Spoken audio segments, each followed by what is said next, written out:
CCTV yang sering menampak bayangan kecil kayak tuyul dan disertai dengan duit yang hilang.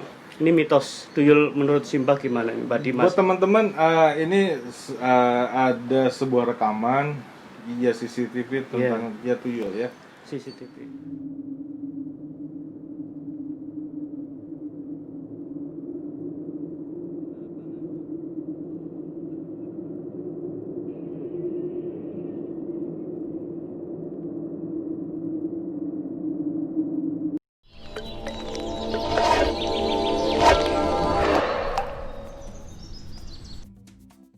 Oke, buat teman-teman yang udah lihat, jadi tuyul itu adalah makhluk halus. Dia makhluk alam astral. Kalau di bahasa Jawa masuknya adalah golongannya peri. Peri itu ada dua. Ada peri yang menjaga hutan, ada peri yang bisa mencuri. Nah, salah satunya yang bisa mencuri itu adalah masuk golongannya adalah tuyul. Tuyul itu bukan anak kecil ya. Tuyul itu adalah makhluk halus yang bentuknya ya pendek seperti anak kecil. Paling tinggi itu seperti anak umur 4 tahun 5 tahun. Nah, sebenarnya tuyul itu sudah tua, cuma karena bentuknya seperti anak kecil, dia itu dianggap adalah dia sebagai anak kecil. Ini ya balik lagi nih. Ya buat Kyudi ya, mungkin ada film tentang ya tuyul di tahun 90-an. Ateng kalau nggak salah. Itu diceritakan betul. Itu diceritakan adalah suami istri yang punya anak kecil. Dia butuh uang, dia butuh kekayaan, melakukan sebuah pesugihan karena dia punya anak bayi. Di situ diceritakan disusui ya. Ya. Tuyul itu tidak perlu disusui. Tuyul itu minum seperti manusia, minum susunya boleh, minum kopi iya, minum teh iya, minum air juga iya. Tidak seperti yang ada di film, itu hanya film. Terus mitosnya dia suka main dengan kepiting segala macam, saya kasih tahu lagi tidak seperti itu. Yang pasti gini, tuyul itu biasanya pada zaman dulu ada sebuah tempat di daerah Jawa Tengah ya, pas di belakang sebuah bandara. Saya nggak bilang ya bandara di mana. Nah, itu ada sebuah tempat di mana banyak orang melakukan perjanjian dengan tuyul. Kalau zaman dulu tuyul itu ngambil perhiasan. Dan zaman dulu itu ngambil uang, koin itu kan ada yang emas, ada perak, ya kan. Nah, kemudian setelah ke zamannya sudah berubah, mulai masuk 1970-an, 60-an, 70-an, 80-an, itu berubah menjadi uang. Jadi tuyul itu sekarang mulai mengambil uang. Apakah benar ada atau makhluknya bisa mencuri uang? Betul, ada. Saya sudah pernah melihat. Nanti ketika uang tersebut diambil, ditarik, itu nanti kayak ada bulu-bulu lumut. Cuma karena tuyul itu dunia dimensinya berbeda, dia tidak tahu hitungan tentang tentang besaran angka ya nominal. Dia hanya tahu ketika si orang yang melakukan pesugihan, dia hanya mengajarkan kamu ngambil jenisnya seperti ini gitu. Jadi ada uang dikasih 100 contoh ribuan atau 50 ribuan atau uang apa, kamu ngambilnya seperti ini. Cuma berbagai macam ya tantangan yang ada sekarang ya. Kalau zaman dulu kan rumahnya dari kayu, dari gubuk, dari rotan, dari bambu. Zaman sekarang tuyul itu punya kelemahan, dia tidak bisa melihat dirinya sendiri. Ada kaca itu nggak bisa, ada cermin itu nggak bisa. Terus dia nggak bisa keluarnya itu di waktu-waktu khusus yang tertentu. Pas azan dia nggak bisa. Jadi ketika azan dianya nggak akan keluar. Atau ada tulisan-tulisan Arab atau ada tulisan rajahan, baik itu tulisan Arab, tulisan Jawa dan segala macam, atau tulisan Hindu. Nah, dia tidak bisa. Jadi tuyul ini hanya mengambil tempat-tempat yang tidak ada bacaan-bacaan seperti itu. Pernah ada sebuah cerita tentang pasangan suami istri yang punya pesugihan tuyul. Dia berangkat ke daerah di Eropa. Saya nggak bilang ya negaranya mana. Daerahnya di Eropa. Di tengah saat salju yang dingin, mereka beroperasi dan mereka punya usaha yang hebat sekali di sana ya, kayak tempat pembuatan wine. Saya ketemu dengan mereka ketika mereka ada di Indonesia. Mereka mau memutuskan ya pesugihannya, dan saya kaget ternyata mereka berangkat. Saya kaget ternyata mereka berangkat sampai ke luar negeri untuk melakukan aksi. Jadi awalnya mereka cuma dapat visa itu selama sebulan, dan selama sebulan itu mereka beroperasi di sana.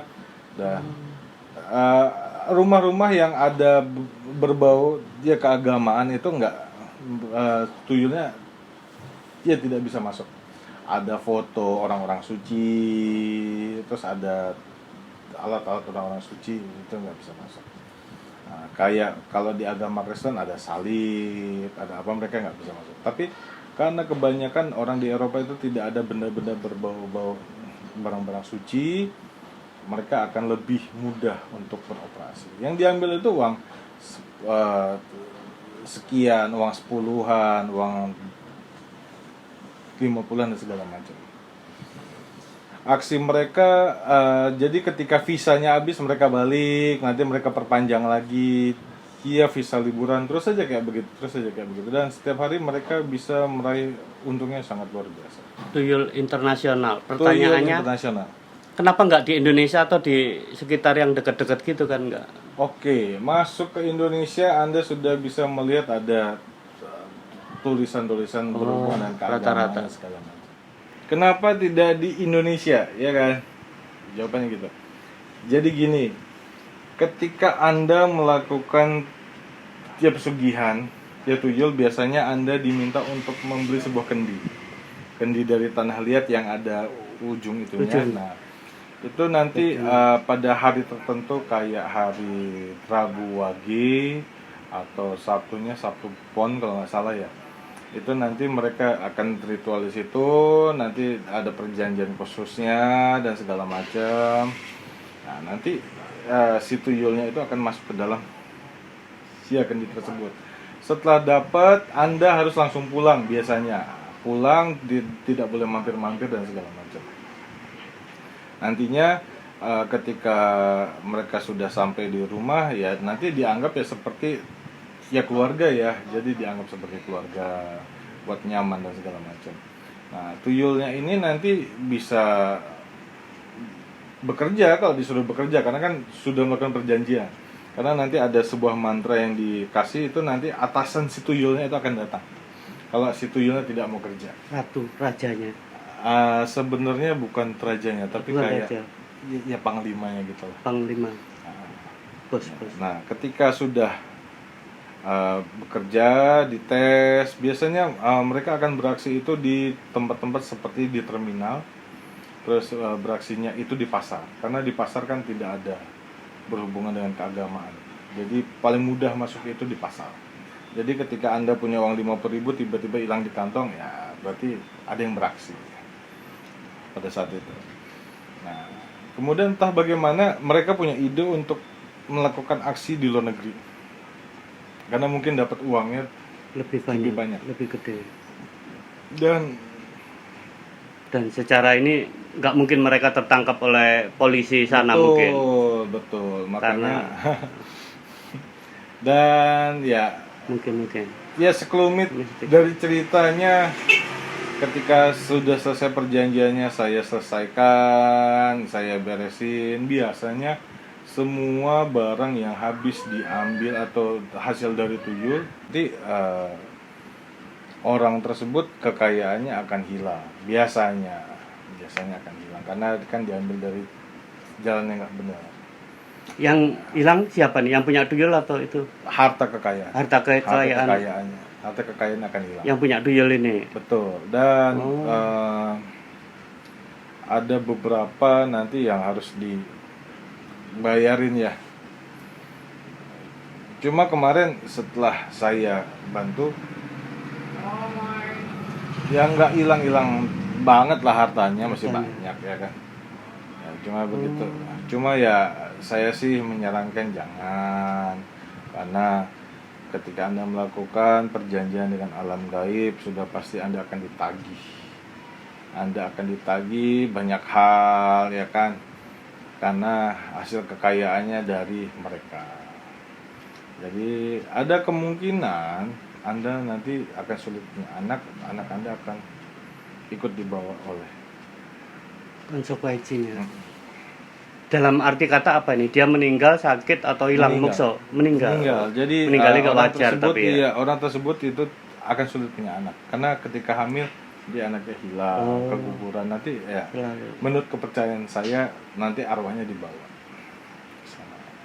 Sebuah sisi mitos, pembenaran tentang mitos selama ini. Dan ya intinya ya janganlah halal yang kayak gitu, jangan. Enak kerja halal, kerja keras, nikmat apa? Menikmatinya. Jadi enak yang berkah-berkah aja. Oke Mbak. Oke. Ada lagi? Kenapa mereka bisa tertangkap oleh CCTV Mbak, padahal dunia gaib nih?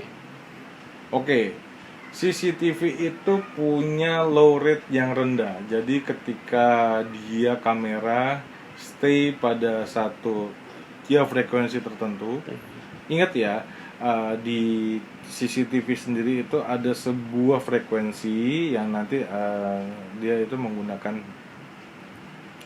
ya sinyal. Nah, ketika sinyalnya itu pas di frekuensi itu, secara otomatis akan terlihat.